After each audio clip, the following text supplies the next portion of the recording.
Sama Kita, komisioner dari Sama Kita, yaitu Bapak Junjungan Rumapea. Perusahaan yang bergerak di bidang fintech peer-to-peer lending seperti pinjaman dana secara online. Berikut wawancara dengan komisioner dari Sama Kita. Cekidot. Baik Pak JJ, untuk pertanyaan pertama, menurut Bapak bagaimana perusahaan Bapak menghadapi antisipasi perubahan bisnis yang cepat? Ya, jadi memang sebelumnya itu kita harus mendirikan perusahaan dengan tim yang satu visi sama misi. Terus yang kedua, kita harus tentukan dulu keahlian masing-masing dari tim sesuai dengan struktur organisasi. Sehingga jika kalau ada terjadi perubahan, maka kita dapat mengantisipasinya dengan cepat. Karena memang semuanya itu harus dimulai dari passion, baru keahlian. Gitu sih. Baik Pak, untuk pertanyaan kedua, menurut Bapak apakah organisasi harus memperhatikan kepuasan pegawai dalam bekerja di perusahaan Bapak? Nah, di sini saya memang kepuasan pegawai itu kan ada macam-macam nih. Yang saya utamakan itu kepuasan pegawai itu lebih ke arah pencapaian, bukan lebih ke arah money oriented. Karena saat ini memang generasi milenial ya terutama ya. Karena kita di industri 4.0 ini pasti bermainnya dengan generasi milenial. Di mana generasi milenial itu kepuasannya itu lebih ke arah berapa gaji atau expected salary yang dia butuhkan. Jadi kalau misalnya dengan expected salary mungkin itu mengurangi daya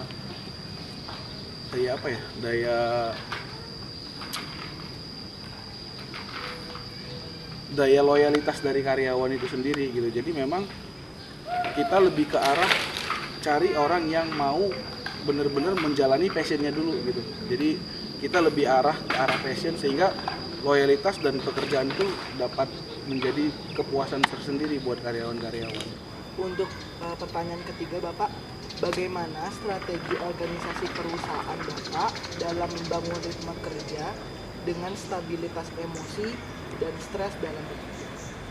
Ya, jadi sebelum kita menentukan kebutuhan tenaga kerja, kita harus menentukan dulu nih, mapping dulu nih kebutuhan perusahaan apa, job desk yang harus diisi apa. Nah, dari job desk itu baru kita bisa tentukan apa kebutuhan yang dibutuhkan oleh perusahaan. Jadi kita nanti menyusun struktur organisasinya bergerak dari situ.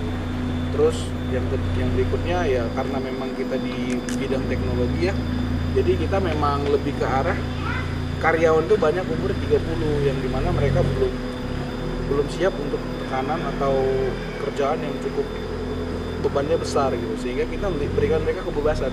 Jadi di awal kita tentukan targetnya, dan dari cara mencapai target itu kita akan balikin lagi ke karyawan apa yang harus dilakukan, bagaimana jam kerjanya, dia mau kerjakan di rumah atau enggak. Jadi memang kita nggak harus kerjanya itu nggak harus di kantor gitu, bisa aja misalnya dia work from home atau kerja di mana aja. Untuk pertanyaan keempat, bagaimana pandangan Bapak tentang pegawai yang sudah bekerja lama di perusahaan Bapak? Nah, kalau ini mungkin kita karena perusahaan saya itu masih baru ya, baru jalan 2 tahun ya. Tapi memang perusahaan ini itu didirikan oleh bekas rekan kerja kita yang memang udah lama kerja.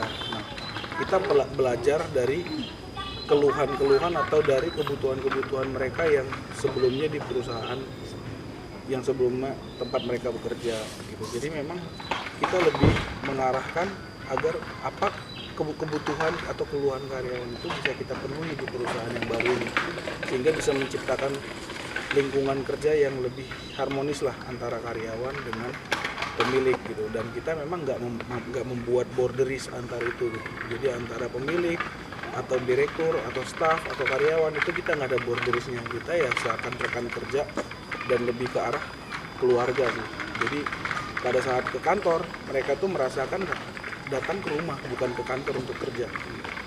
Jadi kita memang kerja itu nganggapnya justru kayak kasus corona sekarang yang harus work from home, mereka lebih milih ya udah Pak mending kerja tapi kita tentukan antisipasinya, masuk kantor harus pakai masker, harus cuci tangan setiap melakukan apapun, kurangin rapat di luar, kurangin undang tamu dari luar gitu. Cuman mereka itu pengennya kerjanya di kantor. Dalam membuat kenyamanan bekerja pegawai.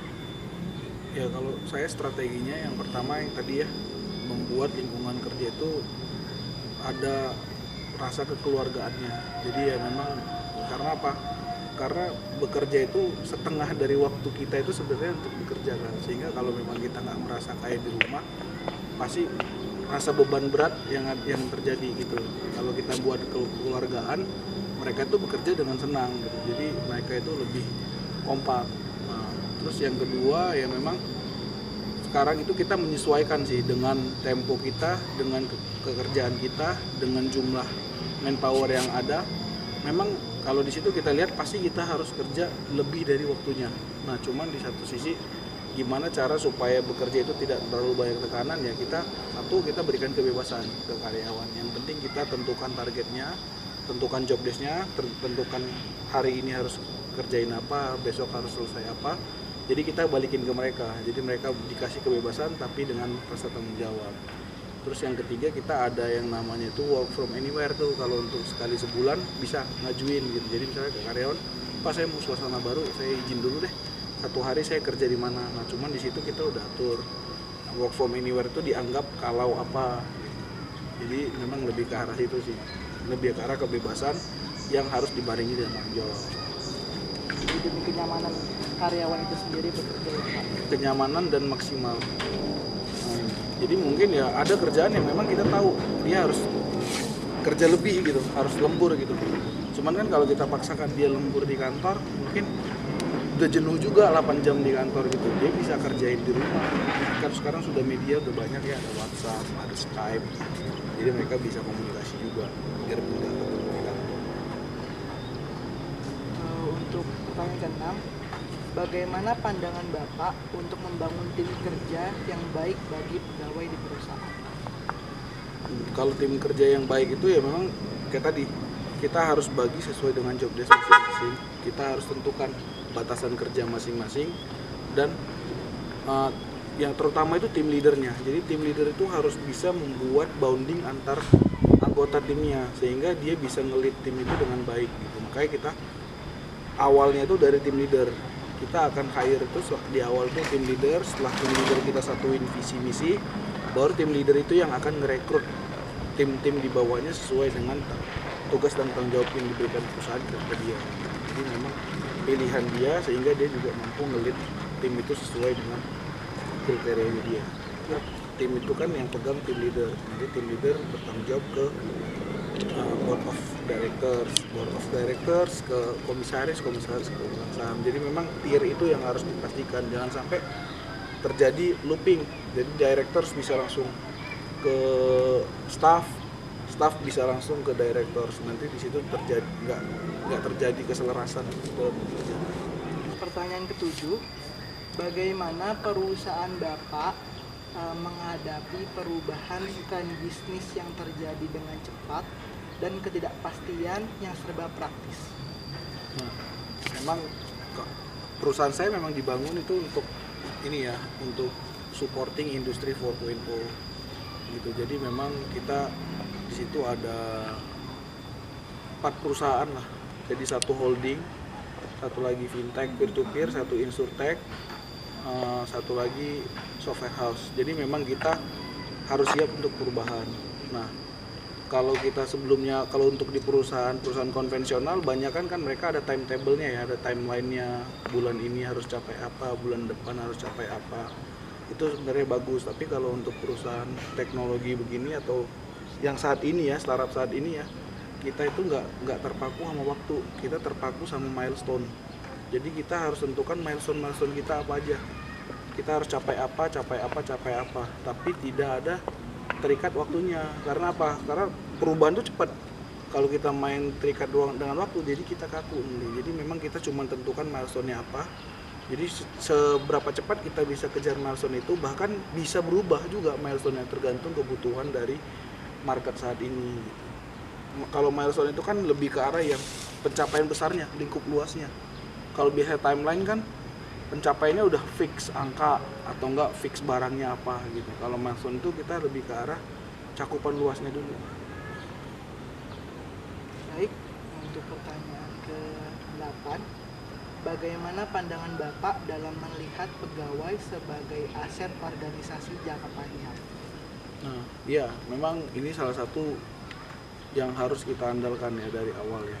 Jadi karena kita startup, kita hampir semua pegawai itu memang di awal seperti saya bilang, saya nggak beli pegawai itu based on salary, tapi lebih ke arah based on mimpi gitu. Kalau satu mimpi, satu visi, satu misi gabung ke sini, yang saya pastikan ke mereka pada saat perusahaan ini besar, mereka juga pasti akan ikut besar.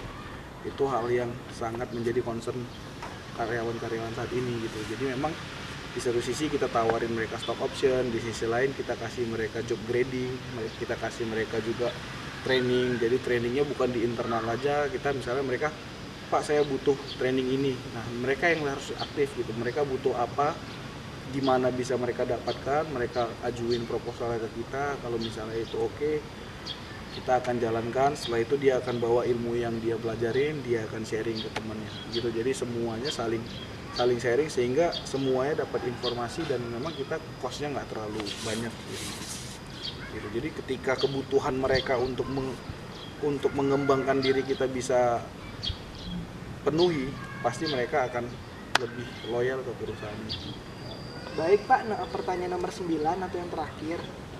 Menurut Bapak, bagaimana perusahaan Bapak mempersiapkan karyawan dalam memberikan pelayanan terbaik terhadap konsumen? Nah, jadi kita sebelum karyawan itu bekerja, sebelum tim itu dibentuk, pertama visi misi dulu kita harus share ke semua karyawan biar mereka tahu. Terus yang kedua kita ada core value perusahaan juga. Jadi core value itu menjadi pedoman karyawan dalam bekerja, dalam melakukan tindakan, dalam melakukan keputusan. Terus yang ketiga, ya kita akan melatih mereka untuk bagaimana menyelesaikan masalah tanpa masalah gitu. Sehingga pelanggan kita dapat terpuaskan, karena memang kita lebih ke arah pelanggan ya. Fintech peer-to-peer lending itu lebih ke arah peer-to-peer, two-side platform. Jadi memang semua sisi kita harus layani, software house juga begitu. Jadi memang kita harus prioritaskan dulu kebutuhan dari klien gitu. Apabila misalnya bisa di-solve, kita harus komunikasikan, kalau tidak juga harus kita komunikasikan baik-baik. Jadi memang semuanya lebih ke arah itu core value, visi misi, sama ya itu fokus pelayanan ke karyawan, ke perusahaan. Berusaha untuk good service ke customer. Iya. Customer itu yang nggak lari. Benar, karena kita jasa pelayanan, jualnya jasa, bukan jual barang. Belakangnya bagus.